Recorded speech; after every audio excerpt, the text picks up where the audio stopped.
Christian, stagnation, another 5 sacks for the team tonight. What do you all do? I think like the last 3-4 weeks you've all had 5 sacks in a game. What type of pressure is the Spags drawing up for you all that's able to get you out to the quarterback? I think most importantly, getting everyone back. Everyone is healthy. We lost Mike Dana for a couple games. We lost Frank Clark for a couple games. And just rallying together. I think we have some of the best pass rushers in the league. And when we're able to have those opportunities, we can get after it. Chris, there was, they start the drive with about 31 seconds left, but you noticed that maybe Justin was going to try to do, a quarterback draw. Just what did you notice or recognize maybe pre-snap or even as the play was developing? Just collapse in the pocket. I don't know if it was Frank or George Karloftis was making him step up. Our ends played really, really well today on making him step up in the pocket. And for me, it was an easy sack. Today was your 100th game as a Chief. What does that mean to you when you look back on 100 games? Damn, I'm old. I'm old. Dang. 100 games, huh? I'm very fortunate to be in this situation. Thanks to Coach Reed, the Hunt family. I'm old though, man. Dang, 100 games, huh? AFC West was supposed to, coming in, be the most competitive division. Chargers were supposed to be your biggest challenger, and you beat them twice now, and you're 3 games up on everybody else at this point. Thoughts on the team and where you're at in progressing toward the playoffs? I think it's more so being resilient as a team. Got a lot of young guys, and we've had asked a lot of young guys to step up in roles that they're not familiar with, and they've answered that. Nick Bolton have a huge role from last year, and a lot of guys just have stepped up for this defense and for this team also.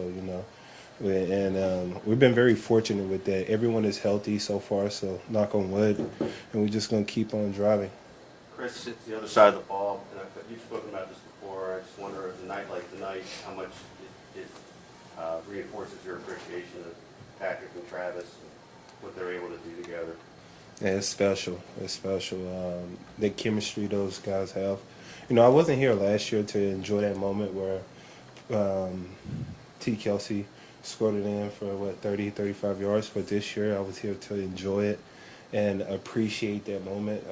Travis Kelsey is one of the best in the league, and Pat is playing at an MVP level. And they left too much time on the clock for Pat. A minute and 45. I mean, we go through that throughout the week of 2-minute drills, so I think it was normal for them. So how much time is too much time for the Chiefs offense? I can't tell you, man. You look back last year, playoff game, it was 13 seconds. We got a field goal, so I don't know. I honestly don't know. Hey Chris, after giving up 20 in the first half, what made the difference in the second half where y'all basically stalled them other than that one long play and the touchdown? I think we shot ourselves in the foot first half. Missed tackles and been undisciplined. One player out of a gap, give up 7-8 yards, and a lot of leaky yardage. We was able to go inside and make a few adjustments, tackle better coming out of the second half, and we was able to make a few stops. A couple more, Nate. Chris, you've been on a really consistent run so far this season. I just wonder how much of last year, what you went through, sort of prepared you to have such a good season so far. Most importantly, I think it's about the D-line. I have a great supporting cast around me. Mike Dana, Frank Clark, Colin Sanders. A lot of these guys have stepped up their game. And I also have Joe Cullen, one of the best D-line coaches in the league. And, those guys helped me be as successful as I am. So without them, I don't know where I'd be. I guess how satisfying is that to be the guy everybody looks to, but yet you and the rest of them are having success together? It's fun, but, we take it game by game. It's always areas we can get better in, and we got to prepare for next week. It's no satisfying right here, man. It's always working. Anyone else? Last one. Thank you, guys. Thanks, everyone.